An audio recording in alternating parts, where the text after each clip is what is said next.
Привет!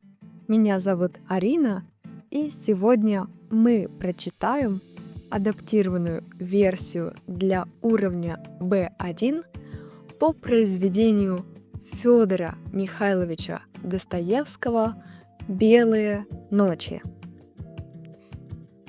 Я напомню, что белые ночи – это период времени, когда ночью светло. Обычно это бывает летом, и обычно это бывает на севере или северо-западе нашей страны. Например, в Санкт-Петербурге. Начинаем читать. В центре Петербурга жил молодой человек. Он был очень одинокий. У него не было ни друзей, ни семьи в городе.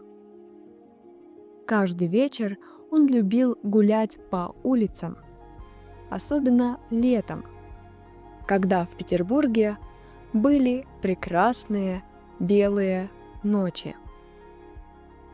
Во время этих прогулок он часто разговаривал сам с собой и думал о жизни.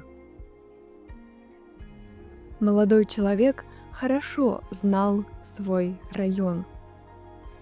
Он даже придумал, что все дома – его старые друзья.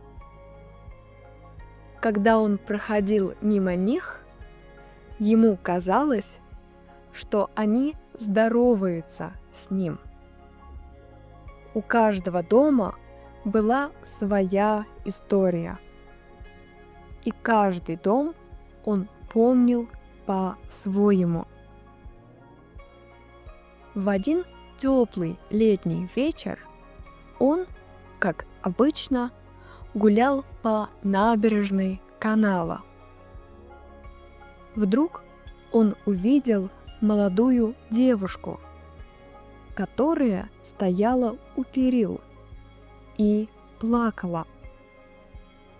В этот момент к ней подошел какой-то пьяный мужчина. Девушка испугалась. Молодой человек решил помочь ей и отогнал пьяного. Так он познакомился с Настенькой. Настенька рассказала ему свою историю.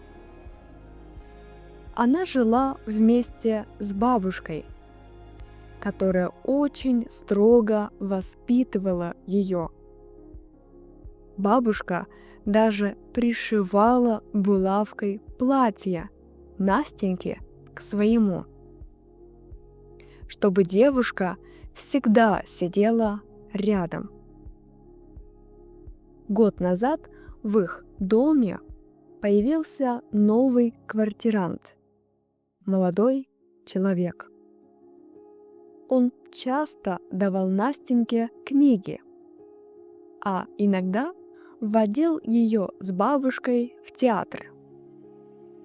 Постепенно они полюбили друг друга.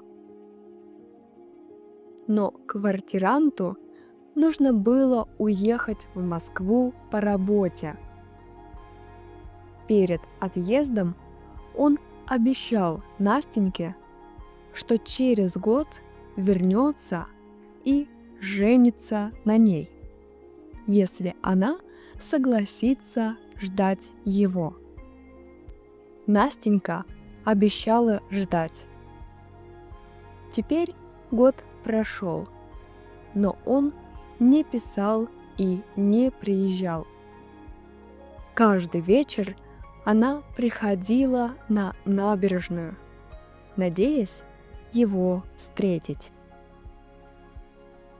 После этой встречи молодой человек и Настенька стали видеться каждый вечер. Они подолгу гуляли по городу, говорили о книгах, о жизни делились своими мечтами. Настенька рассказывала ему о своем женихе, а он внимательно слушал. За это время молодой человек тоже полюбил Настеньку, но не говорил ей об этом. Он понимал, что ее сердце принадлежит другому. На 4-й вечер их встреч случилось то, чего так долго ждала Настенька. Когда они гуляли по набережной, вдруг появился тот самый квартирант. Он действительно вернулся, как и обещал. Настенька была очень счастлива.